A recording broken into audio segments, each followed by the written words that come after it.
నమస్కారం, welcome to JP news.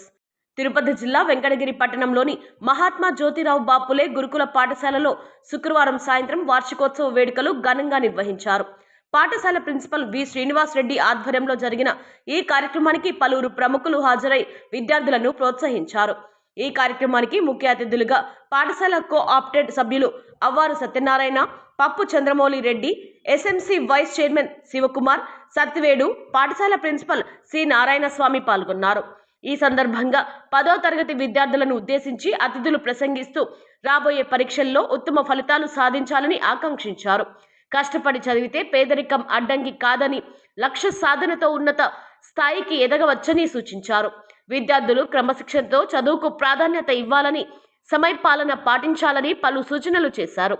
విద్యార్థుల సాంస్కృతిక కార్యక్రమాలు ఆకట్టుకోగా ఉపాధ్యాయుల కృషిని అతిథులు అభినందించారు. కార్యక్రమం ఉత్సాహభరిత వాతావరణంలో ముగిసింది.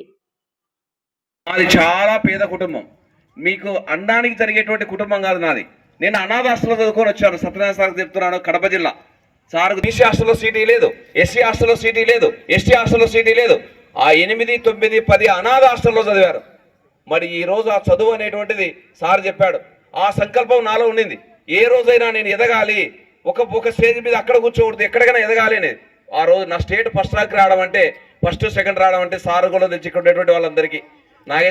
నెక్స్ట్ ధనుంజయ సార్ కూడా తెలుసు, చార్ట్ ట్రస్ట్ పెట్టారు. ఒక ర్యాంక్ రావాలంటే ఎంత కష్టపడాలంటే చెప్తున్నాను. ఆ సంకల్పం మీలో ఉండాలి, ఆ బర్నింగ్ డిజైర్ మీలో ఉండాలి.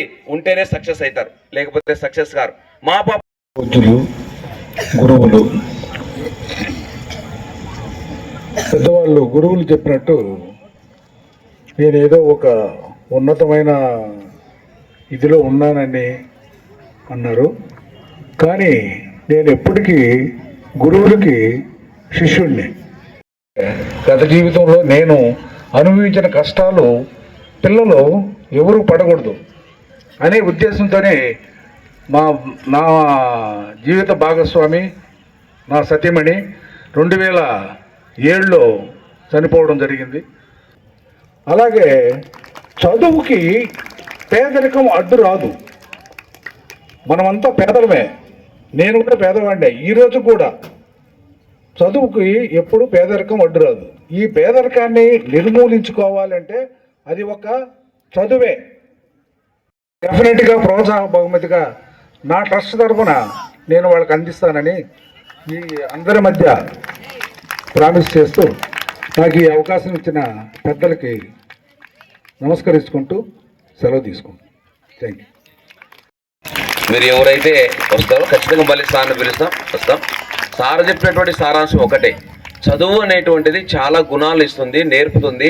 సమాజంలో ఎట్లా మెలగాలి, ఎట్లా నెట్టకరాలనేటువంటిది చదువు. కాబట్టి ఆ చదువును మీరు చాలా జాగ్రత్తగా ఉపయోగించుకుంటే చాలా అవుతారు. నెక్స్ట్ ఇంకా అన్నట్టు సత్యనారాయణ మనకి ఇద్దరు కూడా అన్నాళ్ళు ఆ సార్ చెప్పినట్టు దాదాపుగా స్కూల్లో ఎప్పుడు పిలిచినా అన్న అయితే ఖచ్చితంగా అన్న చంద్రమోహన్ అన్న కానీ సత్యనారాయణ అయితే ఆయన దాదాపు అసెంబ్లీ కూడా తీసుకుపోయాడు మన స్కూల్ సమస్యను. ఈ విధంగా ఒకసారి అన్న క్లాప్స్ కొట్టాలి మీరు. ఎందుకంటే అది ఎమ్మెల్యే గారికి చెప్పారు, మీ బీసీలు అంతా ఉన్నారు, చాలామంది ఇక్కడ సరైనటువంటి సౌకర్యాలు లేవు, ఇది 965 మందికి చేశారు అని చాలా మా ముందరనే చెప్పాడు. అది అసెంబ్లీ వరకు పోయింది. మరి అసెంబ్లీ నుంచి సార్ నెట్టు లోకేష్ సార్ గారికి పోతే అది సాల్వ్ అవుతుంది. అది దేవుని దయ. ఒకసారి సత్యనారాయణ గారు మా పిల్లలకు మోటివేషన్ చేసి తన స్పీచ్ వస్తుందే కోరుకుంటున్నాం. తర్వాత అనుకోకుండా ఇక్కడ కోఆప్టెడ్ మెంబర్గా చేరడం జరిగింది. దానివల్ల ఈ స్కూల్ ఇక్కడ ఉంది, ఈ స్థితిలో ఉంది అని చెప్పేసి అని తెలుసుకోవడం. అదేవిధంగా ఈరోజు మనం అందరం కూడా గమనిస్తే మన సార్ వాళ్ళు చాలా విశదీకరించి చెప్పినారు.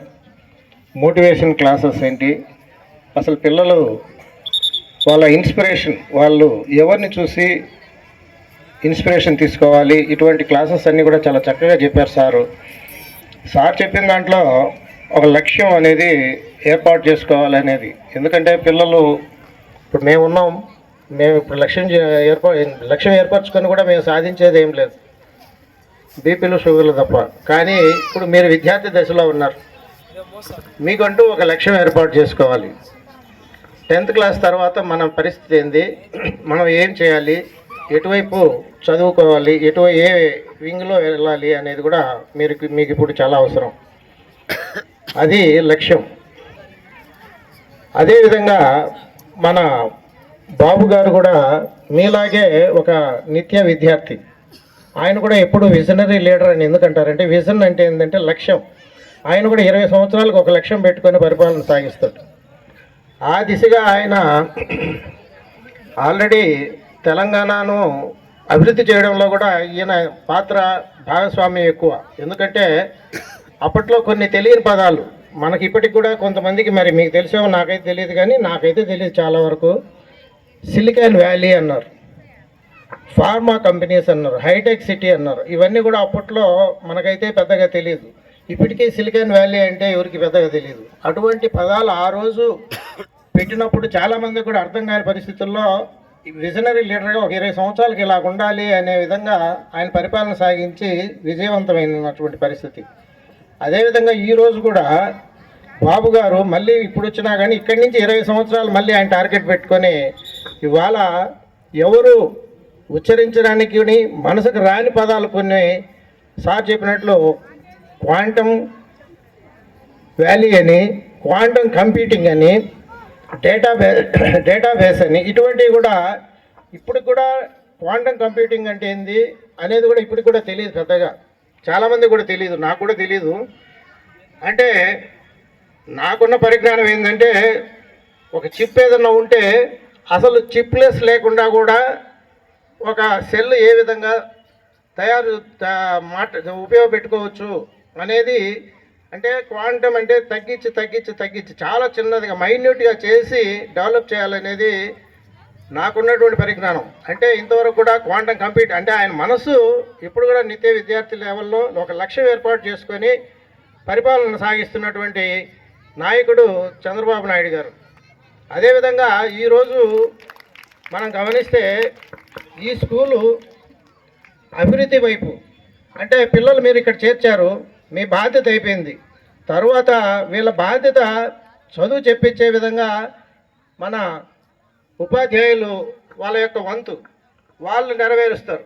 తరువాత ఇక్కడ ఉన్నటువంటి పాఠశాల అభివృద్ధి ఏంటి, ఈ పాఠశాల ఎప్పుడు ఇక్కడికి వచ్చింది, ఈరోజు ఏ పరిస్థితుల్లో ఉంది, దీన్ని డెవలప్ చేయాలంటే ఎవరు చేయాలి అని అంటే అది వాళ్ళ పరిధిలో లేదు. కానీ ఎవరి పరిధిలో ఉంది, రాజకీయ ప్రతినిధుల పరిధిలో ఉంటుంది. సో ఆ దిశగా గతంలో చాలామంది ఉపాధ్యాయులు, ప్రధాన ఉపాధ్యాయులు చాలామంది పనిచేయడం జరిగింది. కానీ ఇప్పుడు కూడా మా ఎమ్మెల్యే దగ్గరికి వచ్చి దీని పరిస్థితి ఏంది, దీన్ని ఎలా డెవలప్ చేయాలి, దీన్ని ఒక తాత్కాలిక భవనంలో ఉంది, పర్మనెంట్ భవనంలో ఎలా తీసుకెళ్ళాలి అనే ఆలోచన ఇంతవరకు చేసినట్టు నాకైతే అనిపించలేదు. యాజ్ ఏ కోఆప్టెడ్ మెంబర్గా నేను ఈరోజు మరి మన ప్రధాన ఉపాధ్యాయులు రావడం, నేరుగా మా దగ్గరికి రావడం, మా దగ్గర నుంచి ఏం చేయాలి అనేసి అడిగితే, ఇట్లా సార్ ఇట్లా ప్రొసీడ్ కావాలి అన్నప్పుడు మీరు రండి మా ఎమ్మెల్యే గారి దగ్గరికి తీసుకెళ్తాను అని చెప్తే రావడం, ఆ రోజు ఈ యొక్క యాన్యువల్ డేకి ఆహ్వానించేదానికి రావడం. అప్పుడే చెప్పాను సార్ రారు, అసెంబ్లీకి వెళ్తారు అని చెప్పేసి. కానీ నాకు కూడా తెలీదు, sir already concern minister Savitamma గారితో కూడా ఈ యొక్క విషయాన్ని అంతా తీసుకెళ్ళి రిప్రజెంటేషన్ ఇచ్చి, మాది చాలా వెనుకబడిన ప్రాంతం, దయచేసి దీన్ని డెవలప్ చేయాలి, ఇది మాకు శాంక్షన్ అయ్యి కూడా దగ్గర 15 సంవత్సరాల పైన అయిపోయింది, ఇప్పటికీ కూడా అభివృద్ధి చేసుకోలేని పరిస్థితుల్లో ఉన్నామని చెప్పేసి తీసుకెళ్ళి రిప్రజెంటేషన్ ఇవ్వడం జరిగింది. అంటే అది పేరెంట్స్కి ఎందుకు చెప్తున్నామంటే అభివృద్ధి కూడా చాలా ఇంపార్టెంట్. వీళ్ళకు అవకాశాలు కూడా, చదువుకునే అవకాశాలతో పాటు కూడా ఎమ్యూనిటీస్ కూడా మనం ఏర్పాటు చేసుకోవాలా. ఇప్పుడు ఇవాళ ఇటువంటి స్కూల్స్ చాలా గొప్పగా, ప్రైవేట్ కంటే కూడా పోటీతత్వంలో గొప్పగా నిలుస్తున్నటువంటి పరిస్థితుల్లో మీరందరూ కూడా ఇటువంటి స్కూల్స్లో జాయిన్ చేస్తే బాగుంటుంది. అదేవిధంగా మరి లోకేష్ బాబు గారు ఎప్పుడు గతంలో ఇప్పుడు కూడా పేరెంట్స్ మీట్ కానీ, ఇటువంటి యాన్యువల్ మీట్ కానీ ఇటువంటి ఇప్పుడు కూడా ఏర్పాటు చేసింది లేదు.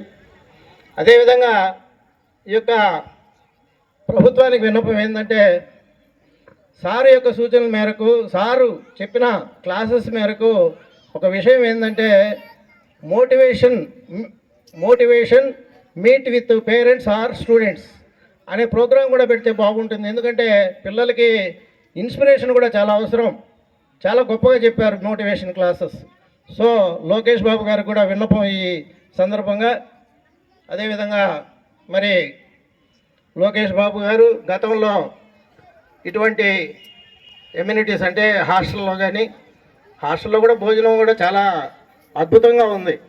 ఏది గతంలో ఎలాగుందో తెలియదు కానీ అంటే మీ యొక్క ఫెసిలిటీస్ చాలా వరకు బాగున్నాయి అని చెప్పేసి ఈ సందర్భంగా తెలియజేసుకుంటున్నాను. అదేవిధంగా ఆ పిల్లలకు స్ట్రెస్ ఏ విధంగా తగ్గాలి అనేసి అంటే ఆల్రెడీ పిల్లలకు విజ్ఞప్తి, మీరు ఆల్రెడీ చదువుకుంటూ ఉంటారు, మీకు హోంవర్క్ ఇస్తారు, ఆ హోంవర్క్ కూడా పూర్తి చేస్తారు. మళ్ళీ సాయంత్రం క్లాసెస్లో కూడా మీకు మీ యొక్క ఉపాధ్యాయులు కానీ మీకు అందరి దగ్గర కూడా మళ్ళీ వర్కౌట్ చేయిస్తారు.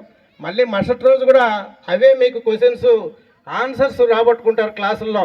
సో మీరు చదివిన చదువులో ఎక్కడ కూడా ప్రతి ఒక్కరు కూడా ఐ యామ్ పర్ఫెక్ట్, నేను అన్నీ చదివాను, నేను చదవాల్సింది ఇంకేం లేదు, ఒకసారి కాదు 2 సార్లు చదివాను, బైహార్ట్ చేశాను, కాబట్టి నేను చాలా పర్ఫెక్ట్గా ఉన్నాను అని ఎప్పుడైతే మీరు ఎగ్జామ్స్కి వెళ్తారో ఖచ్చితంగా మీరు ఎప్పుడు కూడా టెన్షన్ ఫీల్ కాకుండా బ్రహ్మాండంగా రాస్తారు, మంచి పర్సంటేజ్ వస్తుందని చెప్పేసి ఈ సందర్భంగా తెలియజేసుకుంటూ మరి లోకేష్ బాబు గారు ఒకటే మీకు చెప్పేది, అన్ని అవకాశాలు కల్పిస్తాం చదువుకునేదానికి, మీ చదువు బాధ్యత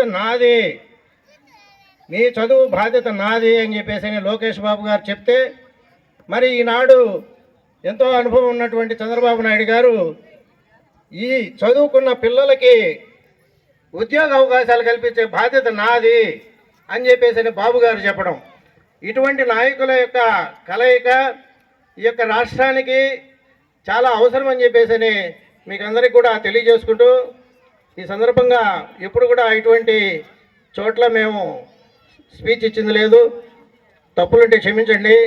అంటే సరస్వతి పుత్రుల దగ్గర మనం ఎక్కువగా మాట్లాడేదానికి కూడా అవకాశం లేదు. ఈ సరస్వతి పుత్రులు మిమ్మల్ని కూడా వాళ్ళ యొక్క బిడ్డలుగా భావించి మిమ్మల్ని అందరినీ కూడా వాళ్ళ యొక్క స్థాయికి వాళ్ళకంటే మించి స్థాయికి తీసుకెళ్లాలని చెప్పేసి ఈ యొక్క ఉపాధ్యాయులందరికీ కూడా విజ్ఞప్తి చేసుకుంటూ మరి ఈ యొక్క స్కూల్ని ఖచ్చితంగా డెవలప్ చేస్తామని, ఈ స్కూల్లో మరి తాత్కాలికంగా ఇక్కడ ల్యాబొరేటరీస్ 4 ఉన్నాయి, అందుకంటే ఎక్కువ లేవు అని చెప్పిన సందర్భంగా నా వంతు తాత్కాలికంగా ఏదైనా సహాయం చేయడానికి సిద్ధం. ఎందుకంటే ఇంతమంది 180 మంది పిల్లలు ఉన్నారు, 4 బాత్రూమ్లు అంటే చాలా కూడా కష్టం. దీన్ని ఖచ్చితంగా మా ఎమ్మెల్యే గారి దగ్గరికి తీసుకెళ్ళి దీన్ని ఎక్కువగా కట్టించే విధంగా, ఎందుకంటే ప్రభుత్వంతో అయితే మనం కొంచెం ఎక్కువగా సాధించుకోవచ్చు. నా వంతు అయితే ఒకవేళ ప్రభుత్వం నుంచి అందకపోతే మాత్రం ఖచ్చితంగా నేను ఇక్కడ కనీసం అవకాశం కల్పించేదానికి 2 బాత్రూమ్లైనా కట్టిస్తా అని చెప్పేసి ఈ సందర్భంగా తెలియజేసుకుంటూ ఈ అవకాశం ఇచ్చిన పెద్దలందరికీ కూడా ధన్యవాదాలు, నమస్కారాలు తెలియజేసుకుంటున్నాను. Thank you. మరి అలాంటి సమయంలో ఎవరైనా బిడ్డ తమకు కష్టంగా ఉన్నటువంటి ఏ సబ్జెక్ట్నైనా కానీ చదివాడంటే తప్పకుండా అతనికి జ్ఞాపకం ఉంటుంది. ఆ టైంలో చదివినటువంటి ఏ అంశమైనా, ఏ పాఠ్యాంశమైనా, ఎంత కఠినమైనటువంటిదైనా అది చాలా కాలం గుర్తుంటుంది. ఆ ధారణ ఏమాత్రము తెగకుండా ఉంటుంది. కాబట్టి ప్రతి బిడ్డ విద్యానాం న సుఖం న నిద్ర అంటారు. విద్య కావాలి అనుకుంటే ఆ సుఖాన్ని తర్వాత నిద్రను దూరంగా పెట్టాలి అంటారు. కాబట్టి ప్రతి ఒక్కరూ కూడా ఆ చదువు రావాలంటే ఆ పవిత్రమైన, పావనమైన, నిర్మలమైన ఆ సమయంలో లేచి చదవండి. మీకు చదువు రాకపోతే అప్పుడు అడగండి. అణాల కంటే గుణాలు గొప్పవి అంటారు, రూపాయల కంటే రూపాలు గొప్పవి అంటారు, వేల కంటే విలువలు గొప్పవి అంటారు, లక్షల కంటే లక్ష్యం గొప్పది అంటారు, కోట్ల కంటే కొనలేని మీ విద్యార్థి జీవితం గొప్పది అంటారు. లక్ష్యం కంటే లక్ష్యం గొప్పది, లక్షల కంటే లక్ష్యం గొప్పది. లక్షలు లేనివాడు బీదవాడు కాదు, లక్ష్యం లేనివాడే బీదవాడు. లక్ష్యం గొప్పదిగా ఉంటే గడ్డిపోసు కూడా బ్రహ్మాస్త్రం అవుతుంది అంటారు. లక్ష్యం గొప్పగా ఊహించుకొని మనం అనుకున్నటువంటి ఆ లక్ష్యాన్ని చేరుకోవటానికి రెక్కలు కట్టుకొని ఎగిలి ఆ దశను చేరుకో అంటారు. నీకు రెక్కలు లేవా, కనీసం పరిగెత్తైనా వెళ్ళి ఆ గమ్యాన్ని చేరుకో అంటారు. నీకు పరిగెత్తే శక్తి కూడా లేదా, నడిచైనా ఆ గమ్యాన్ని చేరుకో అంటారు.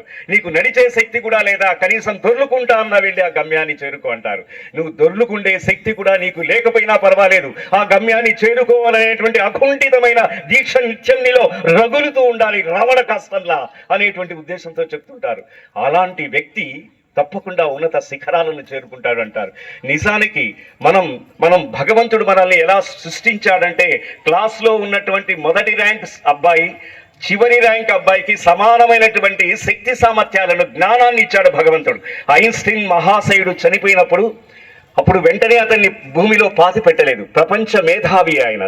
ఆ తర్వాత కేంబ్రిడ్జ్ విశ్వవిద్యాలయం వాళ్ళు ఏం చేశారంటే, ప్రపంచంలో ఉన్న మేధావుల యొక్క పట్టికను తయారు చేసినప్పుడు ఆ 100 మంది పట్టికలో 100 మంది ఉన్నటువంటి పేర్లు కలిగిన పట్టికలో ప్రథమ స్థానాన్ని అధివసించినటువంటి వ్యక్తి ఎవరంటే, భారత మాతకు సంబంధించిన ముద్దు బిడ్డైనటువంటి డాక్టర్ బిఆర్ అంబేద్కర్ మాత్రమే. అలాంటి మహాశయుడే ఐన్స్టీన్.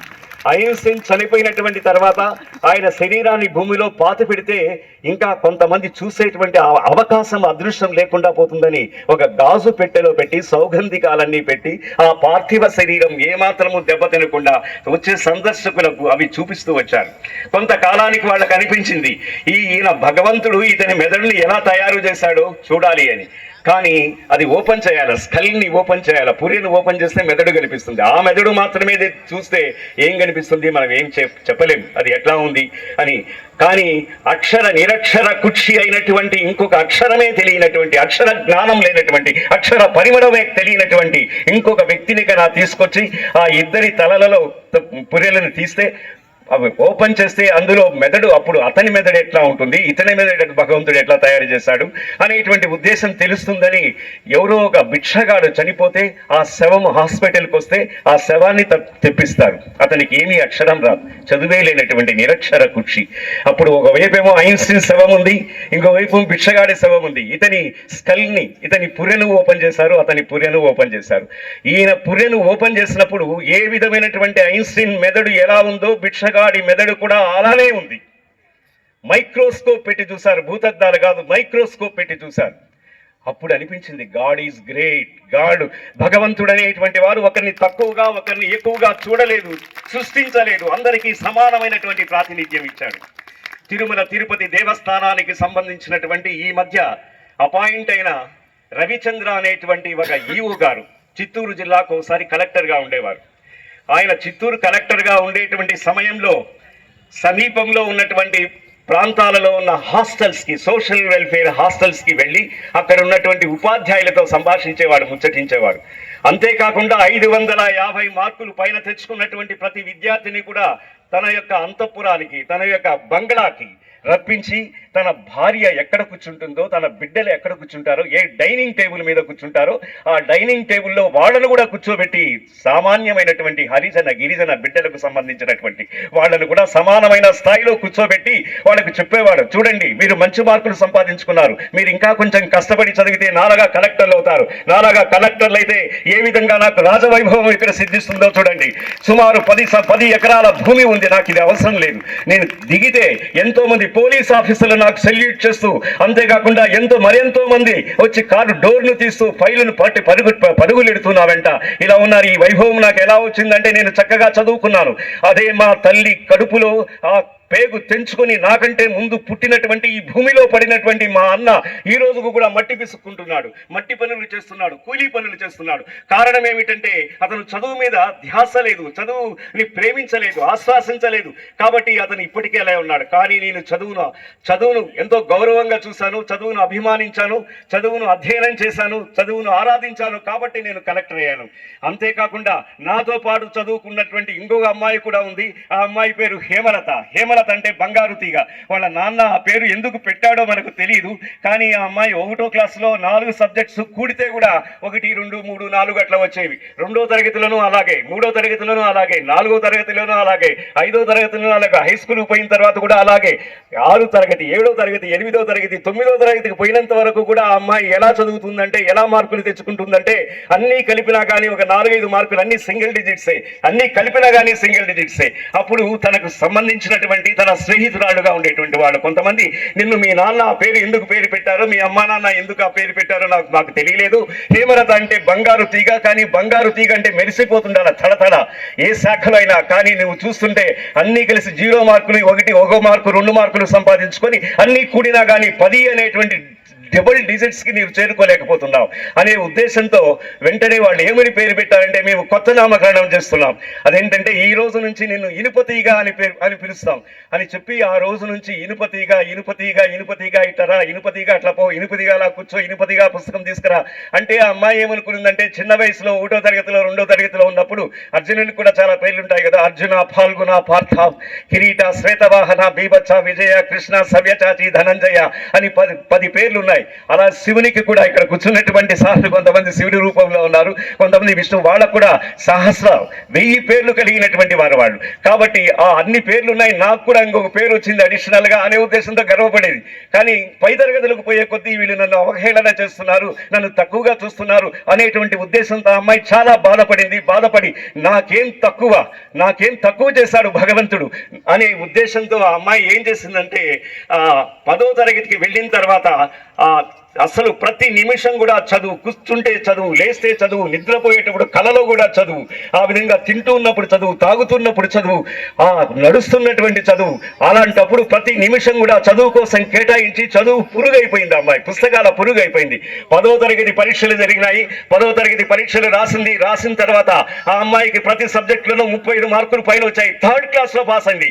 ఆ రోజు తనకు అనిపించింది, నా బుర్రలో కూడా భగవంతుడు మట్టిని పెట్టలేదు, నా బుర్రలో కూడా కాస్త జ్ఞానాన్ని పెట్టాడు, మెదడును పెట్టాడు, నేను కూడా సాధించాను చూడండి అని చెప్పి, అది 3rd క్లాస్ అయినా కానీ 9వ తరగతి వరకు 0లు తెచ్చుకుంటున్నటువంటి అమ్మాయి 10వ తరగతికి వచ్చిన తర్వాత 35 మార్క్స్ తో అమ్మాయి 3rd క్లాస్ లో పాస్ అయినా అది ఒక ఘన విజయంగా భావించింది. ఇంటర్మీడియట్కి వచ్చిన తర్వాత ఇంకా అద్భుతంగా చదివింది, అందులో 2nd క్లాస్ లో పాస్ అయింది. డిగ్రీకి వచ్చింది, ఇంకా చక్కగా చదివింది, 1st క్లాస్ లో పాస్ అయింది. ఎంఏకి వచ్చింది, ఇంకా చక్కగా చదివింది, గోల్డ్ మెడల్ సంపాదించింది. ఈ యూనివర్సిటీలో ఉన్నటువంటి అందరి బిడ్డల కంటే హైయెస్ట్ మార్క్స్. 9వ తరగతి వరకు అమ్మాయి 0. ఎంఏకి వచ్చిన తర్వాత అమ్మాయి హీరో అయిపోయింది. అలాంటి సమయంలో తనకు సంబంధించినటువంటి బంధువులంతా అందరి గ్రాఫ్ ఇలా పోతుంటుంది, కానీ ఈ అమ్మాయి గ్రాఫ్ ఇలా పోతా ఉంది. కాబట్టి ఈ అమ్మాయికి ఏదైనా ప్రోత్సాహం అందిస్తే గొప్ప స్థానానికి వస్తుందని అంతా కాస్త సహకారం అందించి ఢిల్లీకి పంపించి అక్కడ IAS కోచింగ్ ఇప్పించారు. IAS కోచింగ్ లో కూడా నెంబర్ 1 స్థానాన్ని అధిగమించి ఒకానొక కర్ణాటక రాష్ట్రానికి సంబంధించినటువంటి కలెక్టర్ గా ఆ అమ్మాయి వెలుగొందుతుంది. ఇప్పుడు కమిషనర్ కూడా అయిపోయింది. అంటే ఏమిటంటే ఇది ఎవరో కథ కాదు. మనం ఇప్పుడు తిరుమల తిరుపతి దేవస్థానంలో తర్వాత చంద్రబాబు నాయుడు గారికి ప్రత్యేకమైనటువంటి ఒక సెక్రటరీగా ఉన్నారు. వారికి ఈ బాధ్యతలు కూడా, ఈఓ బాధ్యతలు కూడా ఇచ్చారు రవిచంద్ర అనేటువంటి సారు. ఆ రవిచంద్రతో పాటుగా రవిచంద్ర సార్ అనేటువంటి ఆయన ఇప్పుడు ఆ స్థానంలో ఉన్నటువంటితో పాటుగా ఆ చదువుకున్నటువంటి అమ్మాయి కథను ఇక్కడ చెప్తున్నాను. కాబట్టి అనుకుంటే ఏదైనా సాధిస్తారు. Nothing is impossible in the world. Anything impossibleness is there, it is the word in the inefficient peoples life dictionary. ఏది అసాధ్యం కాదు, అన్ని సుసాధ్యాలే. ఏదైనా అసాధ్యం అనేటువంటిది ఉంటే అది అసమర్థుని జీవన నిఘంటువులో ఉన్నటువంటి పదం మాత్రమే. కాబట్టి మనం అనుకుంటే ఏమైనా సాధిస్తాము. కనుక ఐన్స్టీన్ కి సంబంధించి ఒక సందర్భంలో అంటుంటారు ఏమిటంటే, ప్రతి ఒక్క మెదడులో కూడా భగవంతుడు 11,000 కోట్ల అయానుల శక్తి మనలో నిక్షిప్తం చేశాడు. 11,000 కోట్ల అయానుల శక్తి. 1% వినియోగించుకున్న వాళ్ళు ఒక టీచర్స్ గా మారిపోతున్నారు. 2% వినియోగించుకున్నటువంటి వాళ్ళు డాక్టర్లుగా, ఇంజనీర్లుగా మారిపోతున్నారు. 3% వినియోగించుకున్నటువంటి వాళ్ళు కలెక్టర్లుగా, సైంటిస్టులుగా మారిపోతున్నారు. 4% వినియోగించుకున్నటువంటి వాళ్ళు శకుంతలాదేవి, కంప్యూటర్ని జయించినటువంటి శకుంతలాదేవి, వీర మహిళ, జ్ఞాన వనిత అయినటువంటి ఆ శకుంతలాదేవిగా మారిపోతున్నారు. కాబట్టి మనం కూడా అంటే ఇంకా 97% జ్ఞానం నిక్షిప్తంగా మన మెదడులోనే ఉంది. అనంతమైనటువంటి జ్ఞానానికి ప్రతిరూపాల మనం. కాబట్టి ప్రతి ఒక్కరు కూడా తమ యొక్క గొప్పతనాన్ని, మానవుణ్ణి సామాన్యమైనటువంటి వ్యక్తిగా కాదు, అద్భుతమైనటువంటి శక్తిగా భగవంతుడు మనకు ప్రసాదించాడు. కనుక అలాంటి ఉన్నత స్థానానికి ఎదిగినటువంటి మనము ఆ తర్వాత మన యొక్క స్థితిగతను తెలుసుకోవాలి. పుస్తకం తెరుస్తూనే ఒకవైపు ఆ అక్షరాలు, ఒకవైపు ఈ అక్షరాలు కాదు, ఒకవైపు కనిపించాలి ఒక పేజీలో అమ్మ కన్నీళ్లు, ఇంకోవైపు కనిపించాలి ఇంకొక పుట్టలో నాన్న కష్టాలు. ఎప్పుడైతే అవి చూడగలడో అతడే గొప్ప స్థానానికి వెళతాడు. సురేఖ అనేటువంటి మా